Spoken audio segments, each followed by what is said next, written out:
Despite the relatively impressive performance of LJL's representative, Detonation FocusMid, in the last 4 international events hosted by Riot, I'd probably say that outside of their home region, LJL is likely the region that receives the second to least press.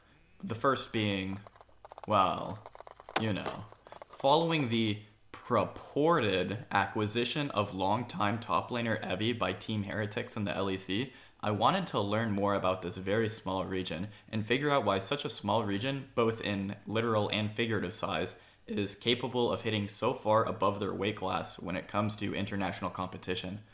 The easy answer would simply be stating the LJL's geographical location to Korea alongside cultural proximity makes Japan an ideal place for Korean players to play. And before I go on, I get it. I may be an American, but I'm not completely ignorant. That being said though, there are many other places where Korean players have been imported and, by most considerations, higher quality players. But in spite of their superior quality imports, these regions have still struggled to supersede the performance of the Japanese region, the server with the smallest population by a significant margin. With that being said, as much as I'd like it to be, this video is not geopolitical in nature, at least to the extent that we can divorce League of Legends from geopolitics, which can be surprisingly hard. I'll do my best to only cover the how and why against all odds this tiny region can find success on League's biggest stage. One may expect that the Koreans on the LJL teams are treated as royalty, at least in-game, and while that's correct, it goes even deeper than this. Just by looking at the quantity of imported players and the roles in which they're imported, there's a huge discernible trend. All except 2 of the league's junglers are imported. Half of the region's mid laners and ADCs at 4 each, and 2 supports are imported from Korea. One singular team has no imports, and unsurprisingly, they're a perennial bottom feeder. Need I say more? Curiously enough, one role has no imported players, the top lane. An imported top laner has never started an entire split in LJL, with one singular exception, being Dasher, the franchise player of USG and now SoftBank Hawks, who swapped from middle to top lane for one split. They ended that split in dead last place. In-game, despite containing the most important players by quantity, the way the LJL uses jungle contrasts with the way most other regions utilize the role. The LJL junglers, for the most part, are complete doormats. While there exists variation between them, such as once being more farm-oriented regardless of which pick he's on, whereas Blank finds more proactivity in the early game, the LJL teams basically always play jungle to lane, where timers are oriented on attacking lanes as opposed to using timers to pressure the enemy jungler.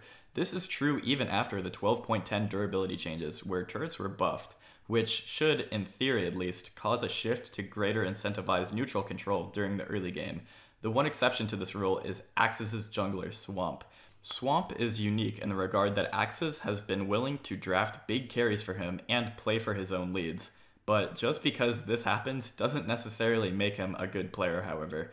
Axis finished second to last, only above the aforementioned V3, which in part clearly shows that this sort of playstyle is selected against in the LJL.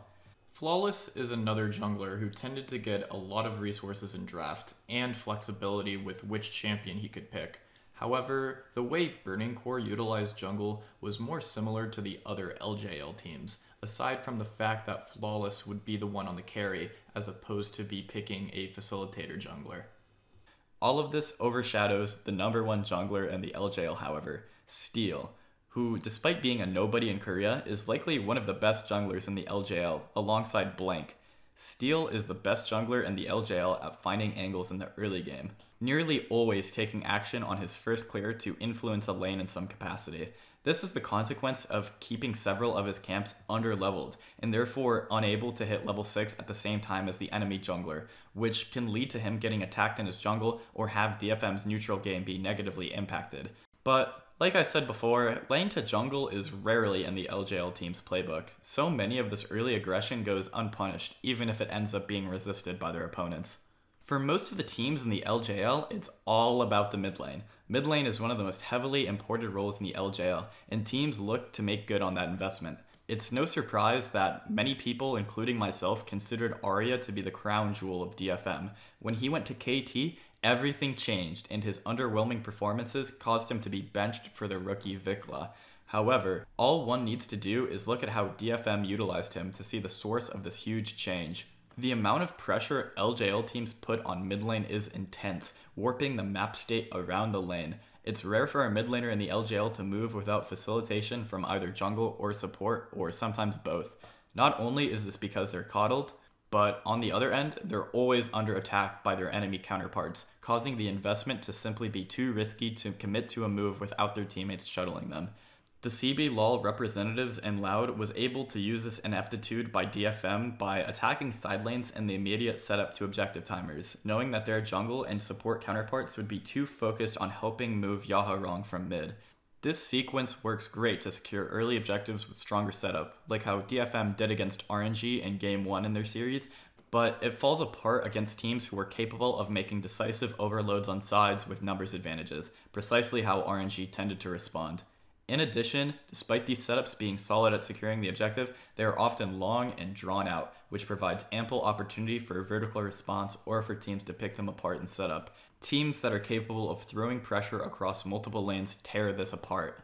Furthermore, this limited playbook of causing plays to terminate on mid lane presents the consequence of making LJL games move at a crawling pace. It's rare for mid laners to complete a move onto side that's not extremely telegraphed, and this causes the most likely result of their timer from mid to not be a complete dive, but just the side to be a denied wave while the players reset and recall. Arya in the LJL did not develop any experience playing in any other playstyle, which caused KT to be stagnant in most games with Arya in the mid lane, despite having capable sides with both Rascal and aiming.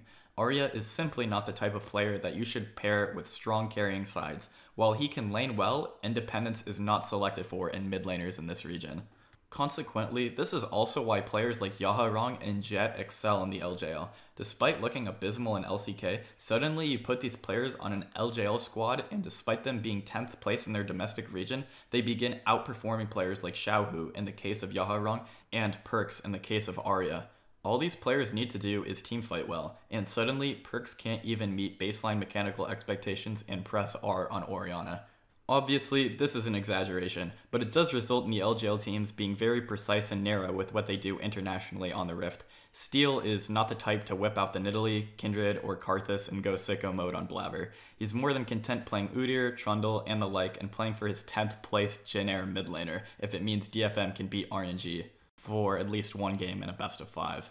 This evolution of the LJL meta causes ADCs to be regarded as mostly the secondary carry, since their supports frequently leave them alone. This paradoxically has led to a very high Yuumi win rate when compared to the rest of the world. The cat held a 64% win rate in the LJL regular season, whereas in the rest of the world, she averaged out to about a 56% win rate.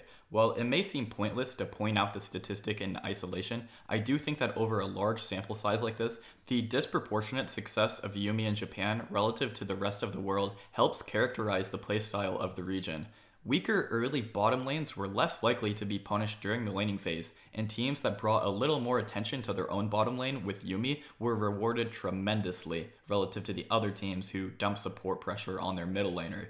AD carry is a huge emphasis of importation in the LJL, so it helps that DFM have their region's equivalent double lift in Yutapon, who easily contends with the imported talent despite being native to Japan, and stands out as a unique player in this regard. ADCs brought to the LJL are prized for their ability to hold on in 1v2s, while their supports moved in order to bring their mid laner to neutrals. One of the big exceptions of this trend was Sengoku's AD carry Vital, whose support in NT was the #1 Yuumi abuser of the LJL.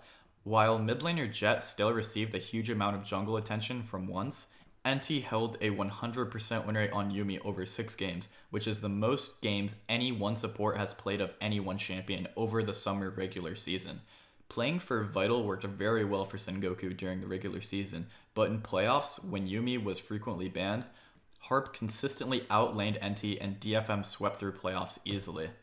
Well, we're almost through the entire video and I still haven't mentioned top lane a single time, but with all of that out of the way, we're finally left with Evie coming to LEC as the new top laner for Heretics. Well, what does the role that's dominated by native Japanese players look like? In summer, within the top 4 champions played during the regular season, they included Gnar, Sejuani, and Ornn at 1, 3, and 4th respectively. followed by Gangplank, a champion typically seen as an answer to the slower-paced tanky scalers, in at number 2. While there does exist some diversity in playstyle in top lane, top laners like Crest Gaming's Nap, Rascal Jester's Eno, and Burning Core's Ray Farkey are typically more carry-oriented. There's not really much of a comparison to be made. While draft resources are often given to top laners to secure a favorable matchup in the LJL, that's mostly where it stops. A great game to look at for this is Burning Core versus Rascal Jester, where both teams wait late in the draft to give their quote-unquote high-resource carry top laner relative to the rest of the league a solid matchup. Ray Farkey blinds Gangplank under the expectation that Eno will lock in a tanky pick-oriented option to synergize with Ahri and Braum, and Rascal Jester elect to ruin their draft and lock in Kayle to match scaling in the top lane. During the game, nothing happens in the lane at all other than Flawless fishing for a gank at one point. The game is a snooze fest until Flawless hits a pick onto RJ's support secret, resulting in a Baron for Burning Core in a game where neither top laner had any significant impact.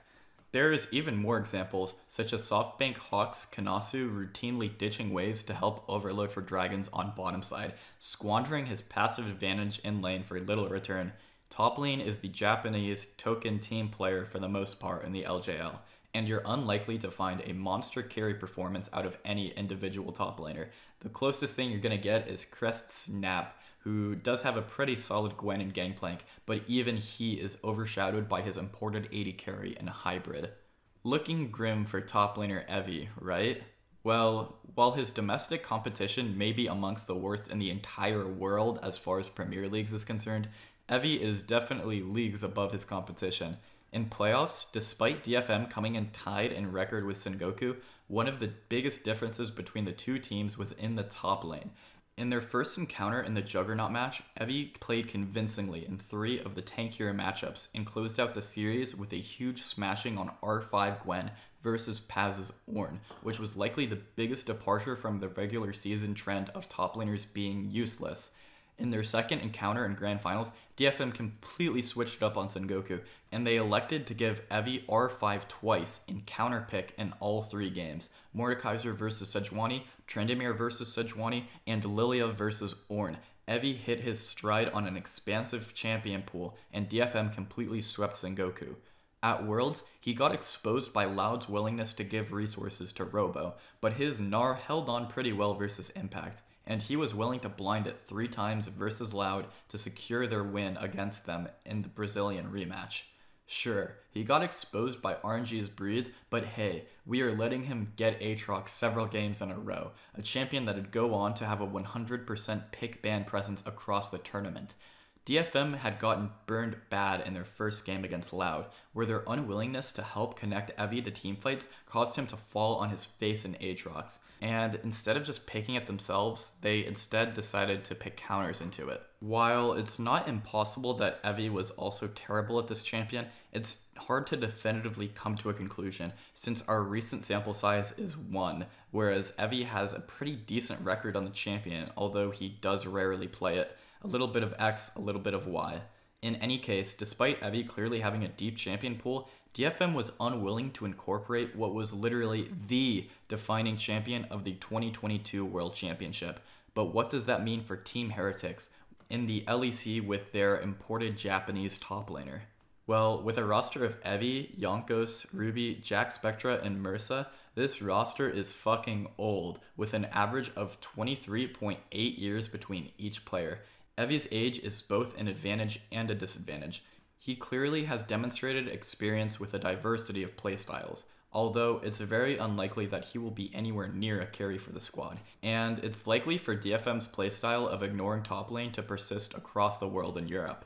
With that being said, Evi's deep pool will make giving him draft resources effective, since it's likely he will be able to find a solid pick that he can be useful on with limited resources. Unfortunately, since he's so old, it's not super likely that Heretics will be able to rely on Evi against a player like Broken Blade, when G2 is a team that has been willing to throw attention to the top side in the past to Broken Blade. However, G2's new jungler and Yike and AD carry in Hansama, a player who is undoubtedly known to draw a lot of jungle resources, could in part reverse this trend. Overall, I would see Evi struggling the most with a player like Vitality's Photon, a much newer top laner who has a similarly deep pool that contains a variety of unorthodox picks. Heretics' main firepower will likely come from AD carry Jack Spectra, who was the main carry during their run in EU Masters, alongside mid laner Ruby, who showed a conservative, consistent playstyle throughout his time in ERLs and was the main carry on Unicorns of Love. I'm not going to lie, I think Heretics will be bad. I don't have the authority to speak on a fair bit of the newer players in the LEC, but I'd probably say that Heretics will end 8th, above BDS and SK, and maybe contend with Astralis for 7th. But I do expect Finn to be able to deal with Evi very well, considering Finn is an expansive and resourceful player. If Yonkos and Mursa somehow manage to find insane synergy, and Mursa is unlocked in a way he never was in Misfits, maybe Ruby and Jack Spectra's strong laning combined with a boom from a team like Mad Lions or Exile could send them into playoffs. But I can't see a strong, solid team like Fnatic or Koi Rogue being incapable of putting them away consistently. The LJL has some promise as a region, but unfortunately, beyond Utapon and Evi, two players who are considered fossils by league age standards, the future of the region looks like North America, where players are slowly getting replaced by Koreans gaining residency. Their playstyle is stagnant and hasn't experienced any sort of domestic selection against it. Think about how CLG and Summer was able to play 3 lanes in order to readily punish NA's aptitude to overload for trivial objectives. LJL just doesn't have the mechanical depth of players to win the proverbial rock, paper, scissors, even when they choose the correct option. Despite the LJL seemingly getting better and better internationally, and while this may persist, with it being likely that Arya will return to DFM, I think as teams become more and more accustomed to the way LJL, and in particular DFM, likes to play, and takes them seriously on an international stage, this will likely abate over time. Thank you for watching. I don't really have anything to say in the regard that it's been a year since I posted my last video, other than I really didn't have anything I was interested in enough to make a video about. Some of you asked me about Diplex in the video I made nearly 2 years ago, and I don't really have anything new or interesting to say about that either.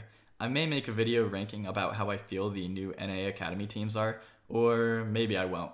It just depends on how I feel, to be honest. Sorry if you're disappointed with that answer, but I'd rather not make a promise, work on writing a script for a few days, and then completely lose interest in the subject. Thanks to the King's GFX as always. He's the graphics designer for Immortals now, and I'm absolutely starstruck to be working with such an international sensation like Tony. God bless you all, and have a good day. Goodbye.